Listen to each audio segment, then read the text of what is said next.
Welcome back to the second half of the Bobby Dupre Show, which is presented to you every Thursday morning at 7 a.m. It replays at 7 a.m. on Friday, and Saturdays and Sundays at 2 p.m. And of course, my sidekick here, who you're going to just get paid a half a program because I forgot to introduce you the first half. Man. God darn it. You hurt me. 0 plus 0 leaves 0. That's right, half a zero. Anyhow, Andrew Guitros. Good morning. And we talked about Dr. Glenn Granger. Yeah. And he's retiring. He was one of the members of the Acadiana Surgical Clinic. And his effective date of retirement is going to be December 31st, which Friday. is Friday. Friday or no? Saturday. Saturday. Oh, I'm sorry. Saturday. I'm sorry. I'm off. Saturday. And you could go by and get copies of your medical records. And they ask you to please call before you go to pick up these medical records, if that's what you choose to do.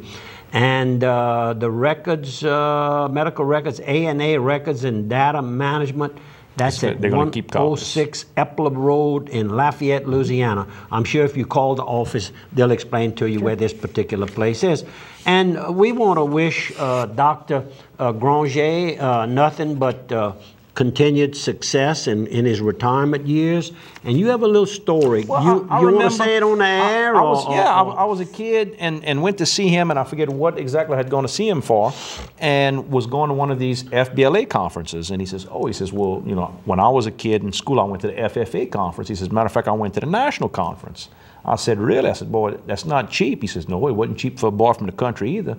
He says, I sold Avon products after school to generate a little extra money, so I'd have some spending money to go to the conference. And he says, I sold it on horseback. Can you imagine? They were country folks. And you sure it was Avon? It wasn't that other, what was the other one? You remember I showed I'm some pretty products? certain he said Avon, like the women's products, door to door, there's on horseback. There's a product that used to be sold by a gentleman, Mr. Young, out of Mamou, Louisiana. And he would sell Watkins products. Watkins. And that was a door-to-door type sales. How about the brushes? Who would sell? That was the Fuller man. Fuller man. I don't know if we ever had Fuller. We didn't have any floors or anything like that to clean. You know what I saw us closing? Louisiana. What's the cookie man with the yellow trucks? Jack's? Schwann's. Schwann's ice cream and all that? I think they're closing in Louisiana is what I saw. That's the yellow trucks. I saw that they're going to close in Louisiana. They're based out somewhere in the north central part of the country. I think they're going to close in Louisiana. But the Watkins product, I thought that was all gone. But when I visit Barry Mitchell's camp, every year, generally in January, we go to town and he goes to this big feed store that has everything. Well, they have a huge supply of Watkins product. And I bought a few Watkins products and showed it on my program. Maybe that's what he's selling. Maybe it wasn't. Maybe it was. That's what I remember being a kid, but you know, that was not yesterday. Piggly Wiggly. Anyhow. Good luck to you in your retirement, Dr. Granger. Church Point, Cecilia, Rain, Scott, St. Martinville, 2 locations in Opelousas, Samsport. Where else are you talking about? Didn't you talk about another location that you went to at a Piggly Wiggly? No, Samsport. We're going to talk about... We're going to get to them. Then let me finish up my Piggly Wiggly sales ad. Then what we got is they got whole hens, 99 cents a pound. They've got some first of the year fresh bunch greens, the slick or the curly mustard, the turnip or the collard greens. 3 for $1. And black eyed peas, 2 for $1. Go buy your local Piggly Wiggly. Man, New York strip steaks for $4.99 a pound. How can you go wrong? That looks good. Man, it's all good. And you got the fresh hens for 99 cents a pound. Go buy your local Piggly Wiggly store. The pig knows best. We're going to show a picture right now. There it is. And that picture is the younger person is Tommy Matty. And the LSU student there is Mr. Frank Matty, his daddy. Right. And they have that beautiful store, Matty's Truck Stop, casino, restaurant, and then they also have a auto supply house that rents, I guess, maybe he owns that too.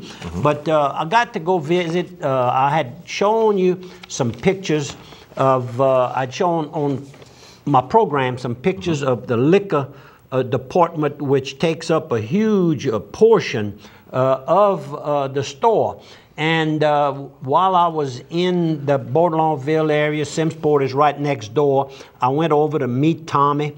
And by the way, thank you very much for the delicious pie, homemade. He made it himself. Come on. And cheesecake pie, delicious. Just not enough of it. It went too fast, Tommy. But that's another story. Watch that diet. So while I was there, we were talking about, you know, different things about the community. And I asked him, I says, how is Kevin Doucette doing? I said, do you know him? He says, oh, I know him very, very well. And he says his store here in Simmsport is really doing well. Okay. So that was good news. And he says he also sells to people on the Chaffalon River, these tugboats and everything coming through. Oh, they get their supplies. They get their supplies from Excellent. him. So, Kevin, that was a very positive report by a good, successful businessman that knows you there and hopefully does some business. You'll do some business with each other.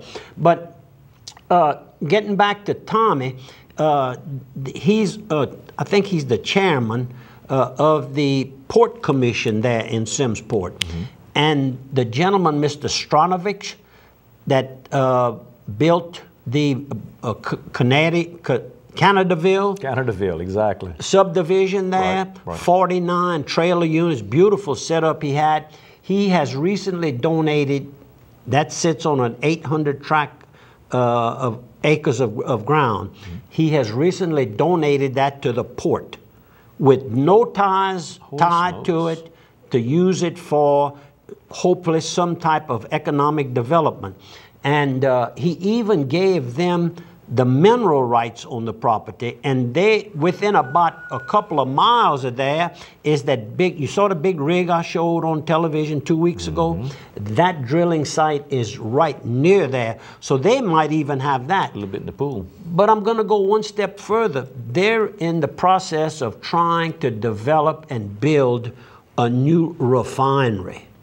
A full-blown refinery. They don't build many of those in the United States anymore. $3.5 to $4 billion project.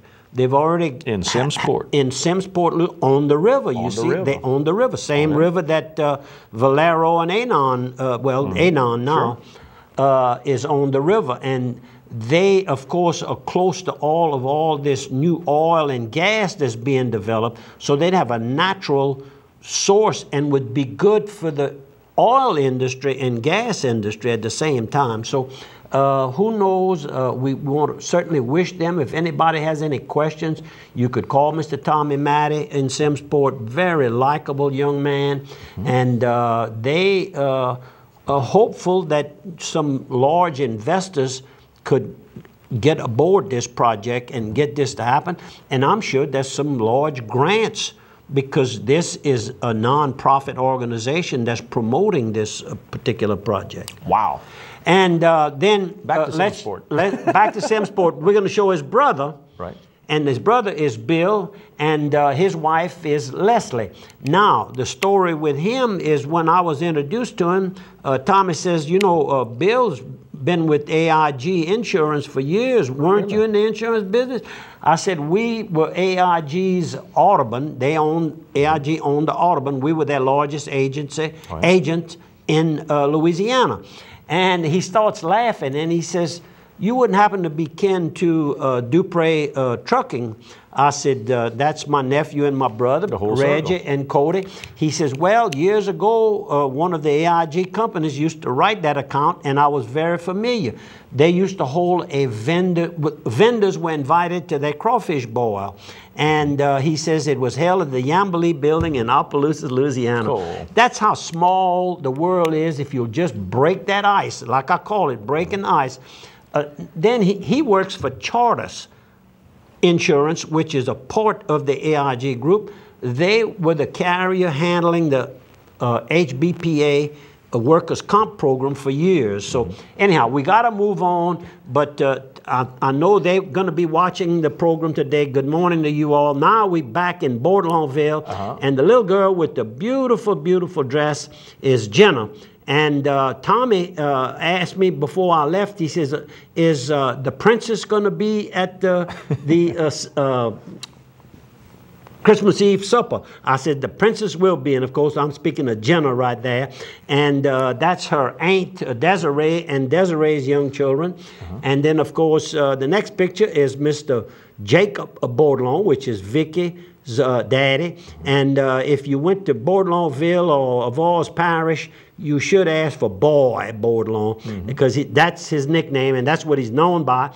And of course, that's his grandson in the picture there, Luke DeSalle. And there's Jenna's mama, Donna. And we're going to have a little red wagon here. A radio flyer. I still have Megan's, and I use it to haul my firewood in and out the house. She don't ride it anymore, huh? Oh, no, she's not riding it anymore, but she asked me not to give it away. When my two little ones, they're both about the same. They're both about the same age. The two youngest, I'd bring them. We'd walk all around. We lived in Grand Couture. We'd walk all around the Jesuit grounds with the little wagon. But look at this one. It's set up for two people with seat belts. How about that? That's slick, huh? That is slick. And there's the daddy, Jace.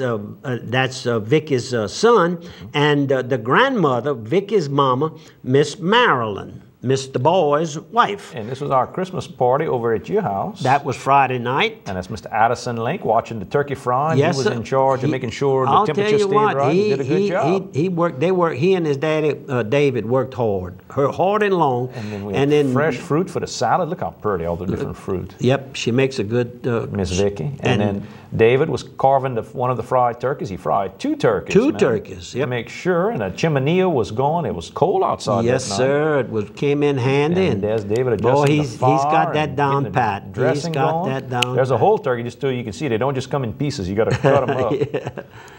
And that is the party is starting now, and here comes Aiden for curry, and that's his mama, but you can't see her. But he was kind of scared of Santa at the door, but he made friends with Santa after about 15 minutes, and then he was making Santa play and dance and all. This is a dancing and singing Santa, and there he is being held by my little daughter Meg. And Megan is with Addison here. Yeah.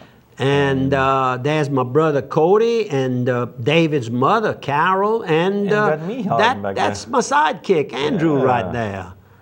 And that's Addison, Julie, and Andre. Andre is one of the twins, the two oldest children that David and Julie. There's a better shot of Cody. And Miss Wilda and Mr. Andrew. And there's David and Julie, his wife, and young Addison, the baby in the family. And there's my two babies. There's your two babies. On the left, Austin in the middle, and me all piled in on the sofa. Yep. And Mama, Sabrina, sitting over on the side. Beautiful smile. That's one of the best pictures I've ever taken of... And she's never far from the baby carrier. She likes babies. She likes babies. And there's the baby of Riker and his mama Lindsay. That's Noah's wife, Lindsay. And there's the Link twins. There's the Link twins right there, Allie and Andre. Oh, we had a beautiful evening. And then arrived Miss Brenda, and Mr. Pierre is somewheres in here. And of course, there he is right there. And Pierre, Kelly. And there's Kelly and Vicky and Cody and Wilda. And there we finally got to Noah and young Aiden. And one more photo. One more of Bobby and his daughter Megan. There you go. Not a bad shot. We had a nice evening. KSLO go to break. KSLO will see you on the other side of 3. Cool. We're doing pretty good. Do you want to talk about the obituaries right now? We could. Let's do that. Yes, we could. First of all, I noticed in the Daily Advertiser the death of Mrs. Ruth Amon Cresswell, age 95. She died Friday, December the 23rd, same day as our party. My mama's birthday was the 23rd. That's why it's in honor of Mama that she was alive when we started this 23rd, but she's been dead for a while now. Ms. Ruth, of course, was well known here in Opelousas. There was no obituary notice in the Daily World yet. She had donated her body to science, and there'll be a memorial service. I called her son, Philip Cresswell, who lives right there in Eunice, graduated